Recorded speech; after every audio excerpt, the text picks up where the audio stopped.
Modulus function सीखने से पहले मैं आपको है ना इसका मतलब बता देता हूँ। ये जो एब्सोल्यूट वैल्यू है ना, ये मॉड, जिसको हम मॉड बोलते हैं, उसका मतलब क्या होता है। जैसे कि अगर मॉड के अंदर फाई आया तो वो मॉड हटेगा तो फाई रहेगा, लेकिन मॉड के अंदर अगर नेगेटिव फाई आया तो ये मॉड क्या करता है, जब मॉड हटेगा ना तो माइनस को प्लस बना देता है। जैसे कि अगर -3.2 है तो जब तुम मॉड हटाओगे तो वो प्लस बना देगा। यानी मॉड क्या करता है, मॉड क्या करता है, सबको पॉजिटिव बनाकर रख देता है। जब मॉड हटेगा तो सबको पॉजिटिव बना देगा। जैसे कि अगर -9/8 भी होगा ना तो वो मॉड हटाने पे 9/8 बन जाएगा, यानी सबकी वैल्यू सिर्फ और सिर्फ पॉजिटिव रहेगी। अच्छा, अब है ना आप लोग एक बात ध्यान देना, जब भी सम में या फंक्शन वाले पार्ट में या आगे कभी भी है ना मॉड आया ना, मॉड आया ना, तो आप लोग सम यहां से स्टार्ट मत करना कभी। आपको इस मॉड को ब्रेक करना पड़ेगा। ब्रेक करने के बाद उसको कुछ इस फॉर्म में रिप्रेजेंट करना पड़ता है, क्योंकि मॉड से डायरेक्ट आप लोग ग्राफ बना नहीं पाओगे। डायरेक्ट ग्राफ बना तो मुश्किल हो जाएगा। तो कभी भी मॉड आएगा ना तो उसको ब्रेक करके इसको मेन समझना, ठीक है ना, ये मेन पार्ट है। अब इसका मतलब क्या हो गया मैं बता देता हूं। वो लोग ये बोलना चाह रहे हैं, ये थोड़ा सा इधर पे है ना, हाँ थोड़ा सा इसको अलग बना देता हूं। वो लोग इस लाइन इससे क्या बोलना चाह रहे हैं कि जैसे कि अगर मॉड एक्स है, अगर मान लो वो मॉड 3 है, ठीक है ना, तो वो जो 3 जब मॉड हटेगा तो मॉड 3 जब हटेगा तो 3 बनेगा।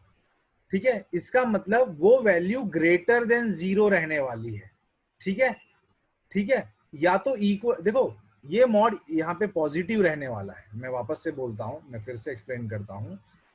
जब मॉड आएगा तो आपको इस मॉड को ब्रेक करने का, ठीक है। अब मॉड ब्रेक करने का मतलब वो ऐसा बोलना चाह रहा है कि जब मॉड एक्स पॉजिटिव बन जाएगा, ये मॉड ब्रेक होगा ना तो वो पॉजिटिव बन जाएगा। कब कब पॉजिटिव बनेगा, अगर एक्स की वैल्यू ग्रेटर देन 0 होगी। मान लो 3 मान लो, तो ये मॉड ब्रेक हुआ, ये ग्रेटर देन 0 थी तो वो पॉजिटिव बन गया।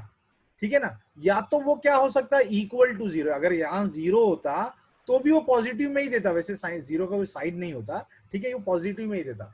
लेकिन अगर लेस देन 0 रहेगा तो देखो वो लोग ने ऐसा लिखा, ऐसा बोला कि ना अगर मॉड एक्स जो है वो नेगेटिव एक्स बन जाएगा। कब, अगर एक्स की वैल्यू लेस देन 0 रहती है। तो बच्चों को कंफ्यूजन क्या होता है, सर अगर मॉड हटेगा तो वो तो पॉजिटिव बनना चाहिए था, तो आपने नेगेटिव क्यों लिखा। तो ये जो कंडीशन है ना, ये जो कंडीशन में इधर लिख रहा हूं ना, ये इस चीज को फिर से पॉजिटिव बना देगा। अब कैसे बनाएगा हम देखते हैं जरा सा एक एग्जांपल लेके।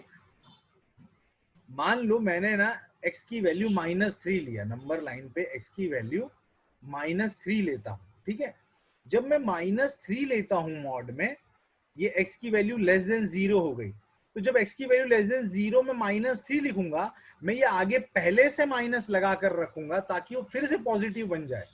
यानी अगर 0 होती है और मॉड x जो है वो पॉजिटिव x बन जाता है अगर x की वैल्यू ग्रेटर या इक्वल टू 0 होती है।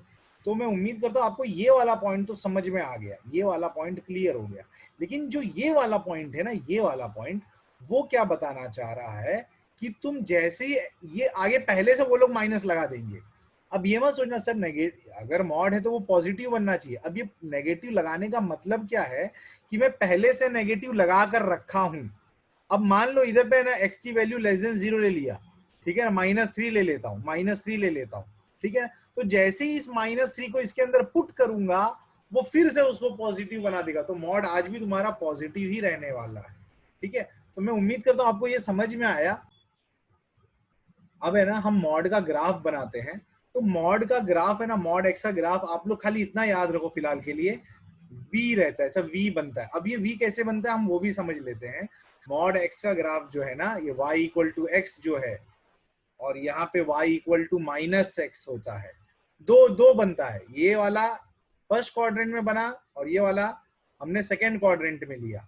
अब है ना तुम ये चीज समझो, अभी देखो आप लोग है ना खाली अभी है ना अभी तो मैं बता दे रहा हूं कि कैसे बन रहा है। कैसे ग्राफ बनता है, लेकिन आगे ना आप लोग है ना डायरेक्ट अगर सम आया ना तो आप लोग डायरेक्ट ग्राफ बना देना कि कैसे बनता है। फिलहाल मैं बता देता हूँ, मॉड एक्स जब जब आया उसका ग्राफ ऐसा वी बनता है, ऐसा वी वी बनता है, ठीक है ना। अब ये बना कैसे हम देखते हैं, ठीक है। देखो दो तीन पॉइंट ले लेता हूं मैं, एक्स और वाई। एक्स, पहले ये वाला केस कंसीडर करता हूँ, ये वाला केस। इस केस में आप लोग देख रहे हो एक्स की वैल्यू लोग ने क्या लेने बोला है, ग्रेटर और इक्वल टू जीरो। तो मान लो मैं ग्रेटर और इक्वल टू जीरो कुछ भी ले लेता हूँ, जीरो और वन और टू ले लेता हूँ। तो जब y ग्रेटर देन जीरो ले लेता हूँ, जब ये वाला केस लेता हूँ, तो y की वैल्यू किसके बराबर, x के बराबर। यानी जो जो x होगा वही मेरा y बनता चला जाएगा। लेकिन अब मैं अगर ये केस कंसीडर करता हूँ, सेकेंड केस, तो बोलता है y जो है ना तुम्हारा नेगेटिव x बन जाएगा। कब, जब तुम x की वैल्यू लेस देन जीरो लोगे। तो x की वैल्यू लेस देन जीरो एक दो पॉइंट और लेकर देखता हूँ क्या बनता है। x की वैल्यू लेस देन जीरो एक दो पॉइंट और लेता हूँ, देखता हूँ -1 लेता हूँ। तो x की वैल्यू जैसे ही मैं -1 लिया ना, देखो ये नेगेटिव पहले से है और x की वैल्यू -1 लिया तो क्या बन गया, +1।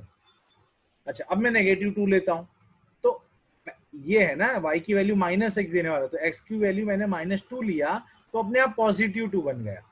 अच्छा अब मैं लेता हूं, नहीं मैं -3 लेना चाहता हूं, तो x के आगे पहले से नेगेटिव साइन है, तो वो नेगेटिव साइन अलग से और जो मैंने -3 लिया वो अलग से।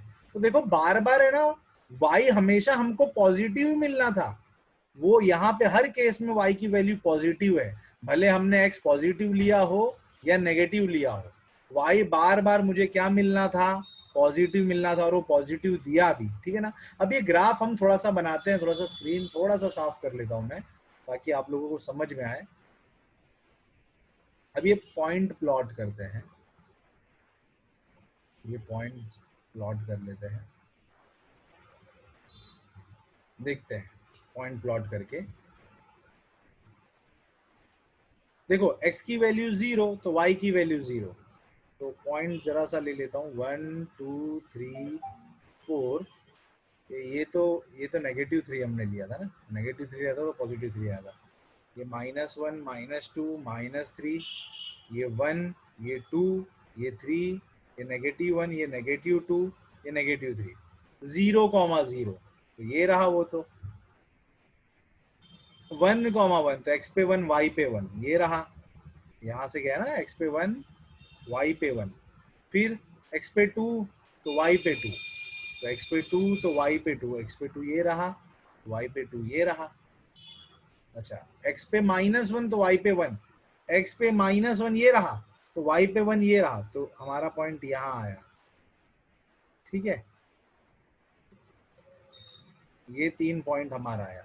फिर x पे -2 हो तो y पे 2, x पे -2 तो y का 2, तो आप लोग देख रहे हो v बन रहा है। x पे -3 तो y पे 3, x पे -3 ये रहा तो y पे 3 ये रहा। ये मैं ग्राफ पे नहीं बना रहा हूँ इसलिए थोड़ा सा टेढ़ा हो रहा है, बाकी आप लोग देखोगे तो ये बन रहा है, v ही बन रहा है, ठीक है। ठीक है, और ये 45 डिग्री होता है, वो हम कभी और समझ लेंगे क्यों हुआ, ठीक है। ये 45 डिग्री होगा, इतना 135 डिग्री होगा, ये थोड़ा ज्यादा बता दिया। बाकी आप लोग कभी खाली इतना समझो कि ये ऐसा वी बनता है, मॉड एक्स का ग्राफ ऐसा होता है, आप लोग इतना जान कर चलो, क्योंकि आगे जब चलोगे ना तो तुमको बार बार ग्राफ बनाने का इतना मौका नहीं मिलेगा। अभी तो हम समझ रहे हैं चीजों को, ग्राफ बनता कैसे है, लेकिन अगली बार जब जैसे ही कोई बोलता है y equal to mod x का ग्राफ बनाओ, तो हमको बिना ज्यादा सोचे समझे डायरेक्ट ऐसा वी बना देने का, काम खत्म, ठीक है ना। ये नहीं तो फिर इतना टाइम लो और बनाओ, फिर इतना टाइम हमारे पास रहेगा नहीं एग्जाम में, ठीक है।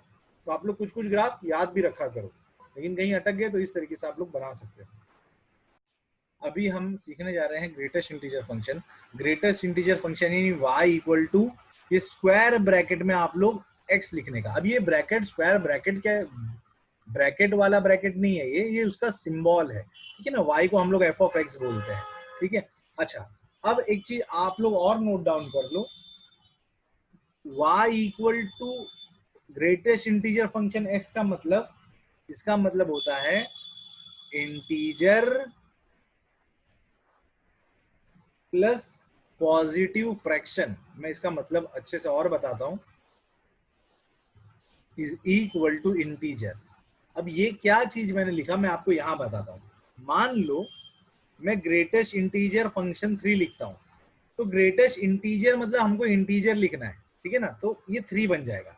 लेकिन अगर मैं 3.2 लिखता हूं, मैं 3.2 लिखता हूं, 3 अगर मैं 2 लिखूं ना इसको ग्रेटेस्ट इंटीजर फंक्शन, तो अगर मैं इसको नंबर लाइन पे रिप्रेजेंट करूं ना, मैं नंबर लाइन पे अगर रिप्रेजेंट करूं 1 2 3 4, तो जब 3 चल रहा था तो हमको मालूम है सबसे, ये हमारा इंटीजर, देखो ये सब इंटीजर्स होते हैं, ये सारे इंटीजर्स होते हैं, ये सारे जो नंबर होते हैं ना, अच्छे वाले नंबर, पॉइंट वाले नंबर नहीं, अच्छे वाले नंबर जो होते हैं ना वो इंटीजर्स होते हैं, ठीक है। अच्छा, अब है ना, मैं अगर 3.2 लिखता हूं तो 3.2 कहीं इधर आएगा, यहां पे कहीं पे 3.2 आएगा, यहां पे कहीं पर 3.2 आएगा। तो आप लोग अगर देखोगे यहां से आते आते आते आते 3.2 आते आते 3.2 से पहले इंटीजर कौन सा था, 3 था, तो इसलिए 3.2 की वैल्यू 3 बन जाएगी, ना कि 3.2 रहेगा, ठीक है। बोलने का मतलब आते आते लेफ्ट से राइट तक आते आते आप लोगों को 3.2 से पहले तक सबसे बड़ा इंटीजर कौन सा दिखेगा, 3 दिखेगा, ठीक है ना, इससे बड़ा इंटीजर नहीं है। इसलिए हम लोग लेफ्ट वैल्यू लेते हैं, left value. Greatest integer function आया तो देखो, अगर मैं इससे कंपेयर करता हूं, इससे कंपेयर करता हूं इस चीज को, तो हमको 3.2 को कैसा लिखना है, 3.2 को कैसा लिखना है, 3 प्लस 0.2, और उसमें से हमको क्या एक्सेप्ट करना है, खाली इंटीजर, जो कि क्या बन गया, 3 बन गया, ठीक है। अगर मान लो मैं 3.9 लेता हूं, मैं 3.9 लेता हूं, नया पेज लेता हूं जरा सा, इधर ही बता देता हूं, चलो ना। मैं अगर 3.9 लेता हूं तो 3.9 मतलब 3 प्लस 0.9, इसके जैसा 3 प्लस 0.9। तो आप लोग देखोगे इधर तो हमको क्या लिखना है, खाली इंटीजर, तो ये क्या बन जाएगा, डायरेक्ट 3। बोलने का मतलब अगर थोड़ा शॉर्टकट में बताऊं ना, थोड़ा शॉर्टकट में बताऊं ना, ये तुम्हारा 2, ये तुम्हारा 3, ये तुम्हारा 4, 3.9 कहीं इधर आएगा, इधर। तो लेफ्ट से राइट तक आते आते आते आते आते आते आप लोगों को 3.9 से पहले सबसे बड़ा इंटीजर कौन, किससे मुलाकात हुआ, तो 3 सबसे बड़ा इंटीजर था, इसलिए हम लोग लेफ्ट वैल्यू लेते हैं। तो कोई ये नहीं समझेगा सर 4 ले लेते हैं ना, ठीक है ना, ग्रेटेस्ट उससे बड़ा तो 4 बन रहा है। तो आप लोग ये समझ में आया ना आप लोगों को क्यों लेफ्ट वाला लेते हैं, क्योंकि 3.9 से पहले सबसे बड़ा इंटीजर हमको जो जिससे मुलाकात हुई है वो 3 है, ठीक है, ठीक है। तो मैं उम्मीद करता हूँ आप लोग को इतना समझ में आ गया है। कोई कोई ना कुछ कुछ, अच्छा मेरा एक है ना सवाल है कि y इक्वल टू, अगर y इक्वल टू 3.4 आया तो क्या आंसर आने वाला है, ग्रेटेस्ट इंटीजर फंक्शन अगर ये, तो क्या आंसर आएगा, 3 3। 3 3 y इक्वल टू 4 आया तो क्या आंसर आएगा, 4 4। अच्छा, अब है ना सर थोड़ा सा और बढ़ते हैं, y equal to greatest integer function minus 2.3 आया तो क्या होगा, ये कोई बता दो। सर ये मेरा डाउट था। -2 सोच के सोच के देखते हैं, सर 3 सर देखते हैं, मैं समझाता हूँ। 0 नहीं होगा सर 2 होगा 2। भी मत बोलो, देखो 2 2 देखो देखो देखो, यहाँ बनाते हैं, यहाँ बनाते हैं, इसमें देख लेते हैं पहले, इसमें -2.3 को मैं ऐसे लिख सकता हूं कि नहीं, -3 प्लस 0.7, ऐसे देखो, -3 प्लस 0.7, 7 ठीक है। और इंटीजर लेना है हमको, तो इंटीजर क्या है, माइनस, तो इसका आंसर -3। लेकिन अगर जिसको नहीं समझ में आया फिर से मैं यहाँ पर बताता हूँ नंबर लाइन पर, ये -3, ये -2, ये -1, ये 0, ये 1, बराबर। अब है ना -2.3 हमारा कहीं इधर होगा, -2.3 लेफ्ट से आते आते आते आते सबसे बड़ा इंटीजर जो 2.3 से जो हमको पहले मुलाकात हुई है वो कौन सा है? -3। समझ में आया? तो हमको क्या -3 लेने का? उससे पहले जो लेफ्ट वाली वैल्यू होगी। ठीक है, तो मैं उम्मीद करता हूं आप लोगों को इतना समझ में आया है। अच्छा, अभी है ना हम इसका ग्राफ बनाते हैं, ग्रेटेस्ट इंटीजर फंक्शन का हम ग्राफ बनाकर सीखते हैं। देखो मैंने ना बहुत सारी वैल्यू लिया है। ग्रेटेस्ट इंटीजर 1.1 1 होगा, ग्रेटेस्ट इंटीजर 1.2 1 होगा, ठीक है, 1 ही रहेगा। ये भी 1 रहेगा, 1.4 भी 1 रहेगा, 1.5 1.6 1.7 1.9 तक 1 रहने वाला है, ठीक है ना। अगर मैं 2 की बात करूं तो वो 2 बन जाएगा, ठीक है ना। तो अगर मैं ग्राफ लेता हूं, ग्राफ अगर लेता हूं तो आप लोग अगर ये देखोगे ना, आप लोग अगर इसको देखोगे, इस केस को देखोगे, तो x की जो वैल्यू है ना वो 1 है। और 1 ना, थोड़ा समझना चीजों को, मैं 1.1 लिया, ये x होता है ना, y equal to greatest integer x अंदर है, ये सारी वैल्यू x की वैल्यू है, ये सारी वैल्यू x की वैल्यू है, और जो आंसर मिल रहा है वो y मिल रहा है, ठीक है। तो जब मैंने 1.1 लिया, 1.1 कहीं इधर था, तो y क्या मिला? 1 मिला। 1.2 लिया तो y क्या मिला? 1 मिला। 1.3 लिया तो y क्या मिला? 1 ही मिलते जा रहा है। तो आप समझो, मैं कुछ भी ले रहा हूं ना, आंसर 1 ही मिलता जा रहा है, आंसर 1 ही मिलता जा रहा है। तो इसमें आप लोग ये समझो कि मैं कुछ भी ले रहा हूं तो आंसर मुझे, एक सेकेंड मैं थोड़ा सा रब करता हूं, मैं 1.1 लूं कि 1.2 लूं कि 1.3 लूं कि 1.8 लूं कि 1.5 लूं, मैं कुछ भी ले रहा हूं ना, 1 ही मिला, 1 ही मिला। इस पे भी 1 मिला, इस पे भी 1 मिला, इस पे भी 1 मिला, हर एक पॉइंट पे मुझे 1 ही मिलता चला गया, 1 ही मिलता चला गया, ठीक है ना, 1 मिलता चला गया। लेकिन मैंने 1.9 तक लिया, तब तक 1 मिला, यानी 2 को छोड़ के मुझे सब कुछ मिला, ठीक है, और 1 भी मिला, तो 1 को मैंने डार्क सर्कल से पुट कर दिया। अब मैं 2 पर आता हूं। जब मैं 2 पर पहुंचा तो मुझे 2 मिला। जब मैंने 2 की वैल्यू डाली, x की वैल्यू मैंने 2 डाला, तो y की वैल्यू भी मुझे 2 मिली। तो जब x की वैल्यू 2 डाल रहा हूं ना, तो y देखो 2 मिल रहा है, नहीं, एक्सेप्ट कर रहा हूं मैं इसको, ठीक है ना। अब मैं ना 2.9 डालता हूं, 2.1 डालता हूं, 2.2 डालता हूं, 2.3, ऐसे ही 2.4 2.5 2.6 2.8 2.9 तक जाता हूं। तो देखो सबकी वैल्यू 2 ही मिलेगी, सबकी वैल्यू 2 ही मिलेगी। लेकिन जब मैं 3 पहुंचूंगा तो वो 3 बन जाएगा। यानी जब मैं 2.1 पे था, 2.2 पे था, 2.3 2.4 2.5 2.6 2.7 2.8 2.9 2.9999, तब तक मुझे सबकी वैल्यू क्या मिलते जा रही थी? 2 2 2 2 2 2 2 2 2 2 2 2। लेकिन जब मैं 3 डाला तो मुझे यहां पर नहीं मिला, मुझे यहां पर 3 मिला, यहां पर 3 मिला।